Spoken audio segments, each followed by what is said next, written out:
Yes guys, welcome back to another video. Welcome to Chelsea Fans React, a series here on the channel where after I do my 6 things that we learned, I go over some things I've asked you guys on social media and I basically try and gauge the reaction of Chelsea fans based off of the match that we have just seen. So obviously we lost to Liverpool in midweek and there's been a few things off the back of that, the majority of which has been overriding positivity amongst the Chelsea fan base. People can see that we're playing this attacking style of football. We've got Frank Lampard as our manager, our best ever player on the touchline, and the players that were on the pitch against Liverpool, playing against the champions of Europe, and let's respect the Liverpool name while we can. Obviously, most of us, we don't want to give Liverpool too much credit all the time, but they're one of the best teams in the world right now, and Chelsea went not just toe-to-toe, but within one kick of a football from winning the Super Cup against a very strong Liverpool team. So what we saw from that Chelsea team, and I said it in my 6 things video, was grit, passion, desire, and determination. Something that at times has been questioned. So many people have said, does this player really fit the Chelsea mould? Do we want to see these players running out for us every week? Do they give us enough on the football pitch? And from what we saw, and from the overriding message that I've seen as a result of the backlash of that game, despite losing it, everyone's on the same page and excitement for what this team can do and the passion they're showing on the field. So as always, I go to Twitter for the majority of this video, so if you don't follow me on Twitter, links in the description, it's just at Mr. George Benson. Pretty self-explanatory. I asked a few questions on social media, a couple of polls. It's the best way to do this. And I did say, Chelsea fans, it's poll time. Just giving you a little warning in case you were unaware of what's coming. Despite losing last night, who was our best player? There are a lot of good players on the pitch, and N'Golo Kante, I said it myself, he was the best player on the pitch with Liverpool players added into that as well. 81% say N'Golo Kante, 7% Pedro, 5% Kepa, and 7% Christian Pulisic. And I do feel as though all of the players I mentioned, and then others as well, like Jorginho could have got an honourable mention within that list. So many players were fantastic for Chelsea, but N'Golo Kante was just that bit level above the rest, but still the best, you know what I mean? So poll number 2, I'm looking at this from a perspective where maybe Frank Lampard tried out the 4-3-3 as just another option that we might not necessarily see yet in the Premier League because he's pretty confident with his own 4-2-3-1 and during that first match against Manchester United. But I did say, if we are to move back to a 4-2-3-1 and going off of the fact that N'Golo Kante is just so flipping good, there's no way that he can be dropped out of this team if he's fully fit, who partners Kante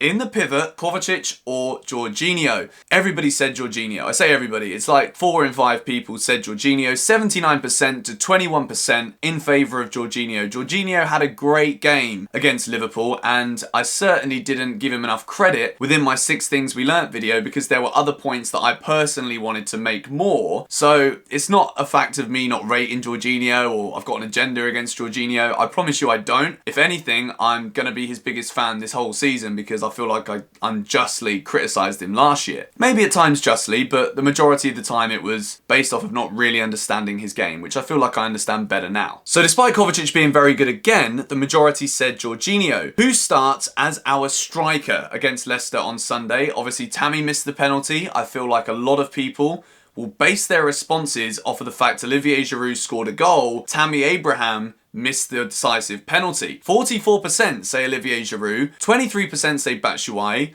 and 33% say Tammy Abraham. As a result to this tweet, some people have responded saying, Tammy for me, all the best, missed pens, needs a goal for confidence, and I believe he will score against Leicester. I'm agreeing with that. I personally would start Tammy Abraham against Leicester, and I think a goal against Leicester would not only kickstart his season, it would really kickstart his Chelsea career, and we can forget about one penalty that he missed against Liverpool that we should all be moving on from anyway. Corey Pullen says, it's Tammy or Batman for me, because Giroud made a career out of being a great option off the bench, and in Lampard's system, I believe for the best results, we need someone a bit more mobile. I'm inclined to agree with that as well. I've said it countless times, Olivier Giroud's best work often does come off the bench. He started against Liverpool, he scored a good goal, and I also think that we need to give Batshuayi a chance. I feel like there's no point in keeping him at the club if he's never going to feature. I personally would start with Tammy Abraham and Olivier Giroud to come off the bench, but Michy Batshuayi also deserves a shot as well. I just don't see where it's going to fit in. There's also your boy Reedy who says all won't be good enough. Well, sadly I can't really entertain that idea because just going out with no striker is kind of a bit pointless. Michael McGlone says he'd start with experience up front, Giroud can lead the line, then bring on the young fresh legs at like 60 minutes.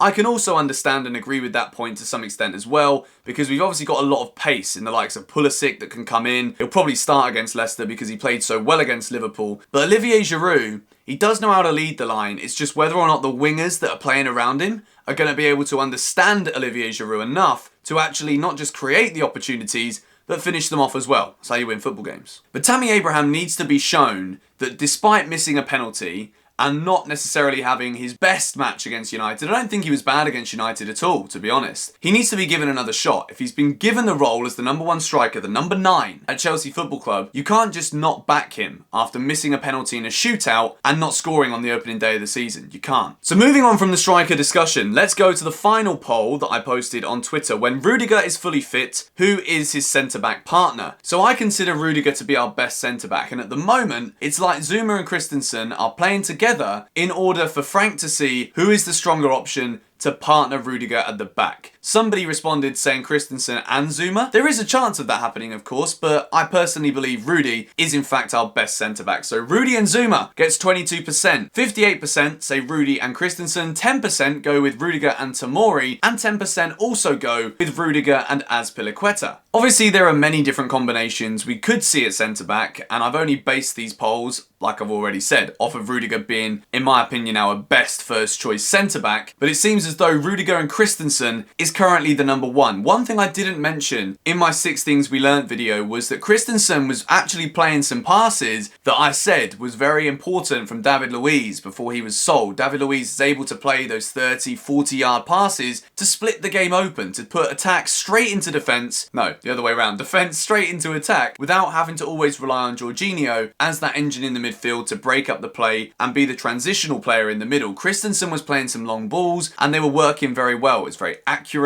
and it's something that I think if he can do that a lot more often, we may be looking at another ball-playing centre-half who we can be very confident with moving forward. Christensen's been at Chelsea for a long time. Confidence has always been his issue, and after his performance against Liverpool, it's definitely a confidence boost, and I would like to see him again alongside Zuma in the game this weekend against Leicester. Let's go for the clean sheet. So a lot of people in the comments section of the 6 Things We Learnt video also mentioned that I didn't really talk about Christian Pulisic enough. The top comment was from T. Safana Anas. I was highly anticipating to hear you talk about our new boy Pulisic in this video. That dude is light. Sorry, I had to say it like that. Just felt like it was the best way for it to come out. I think I didn't give Pulisic enough time in the 6 Things We Learnt video, which is why I'm keeping it to 6 things, because it means I have to be quite rigorous with how many players that I praise or how many players that I put down based on the performance. Pulisic was very, very good, and I think we are seeing so many signs in the early stages of his Chelsea career that he could be that electric spark player that can change a game for us with his pace, with his ability to dribble, take on players, get to the byline, put crosses in. Pulisic is very exciting, and yes, I didn't give him enough credit. And the final comment I'm going to mention in today's video is another top comment on the 6 Things We Learnt video from David Murphy. That miss from Tammy showed us how together this team is. Everyone going up to him. He needs one goal, just one goal, to get everything out of his head. Also, Jorginho is captain material. So we've got a couple of things to address from this one comment, which is why I've kept it to 2 comments from YouTube and the rest from the Twitter polls in this Chelsea React video. Tammy Abraham had the support not just of the Chelsea players, but of the English Liverpool players as well. After missing a penalty, when you're that age and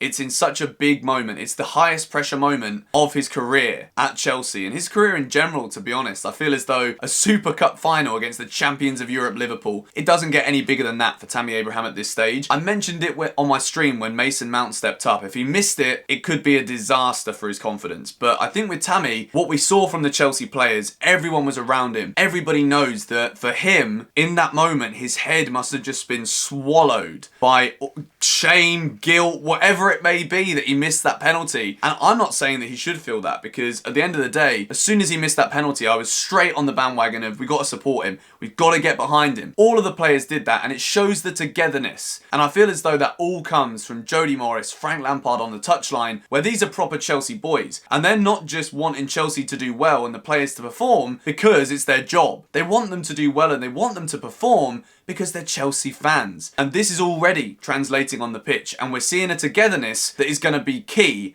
for the success of this team moving forward. And the final point within this comment, Jorginho is also captain material. I completely agree. He's one of the most vocal on the pitch. He's in the middle of everything, so he can see everything. He's connecting the play with the defenders. I personally would not be too displeased if Jorginho became the Chelsea captain. I want to do a video about this in maybe a couple of weeks' time, once we've seen Reece James come into things. I think if Azpilicueta loses his place, I think we will see Jorginho given the captain's armband, or maybe Kepa. It is a debate, and if you want to see me make a video on it, be sure to let me know in the comments down below. But this has been Chelsea Fans React to the Liverpool defeat in the Super Cup. Obviously, the game is on Sunday. We've got a couple days to go until another massive fixture. It's coming round thick and fast, as it will throughout the entirety of the season, with Champions League football to come, the early rounds of the Carabao Cup to come. It's a very exciting time. And just to clarify all of the points I made in the 6 Things We Learned video so we can move on from Liverpool, I stick by what I said. I'm so proud of the team. It was a great performance despite not bringing home the trophy. There are so many positives that us Chelsea fans can look forward to moving on to the rest of the season. Thank you guys for watching. If you did enjoy this video and you enjoy this series, be sure to hit the like button and also get commenting, because I'll select a few comments to address in future videos, of course, as well. I intend on doing this after the 6 Things We Learn after every game this season, so that I can give you guys more of a voice amongst the Chelsea community. So thank you very much for watching. I will catch you all in the next video. Goodbye.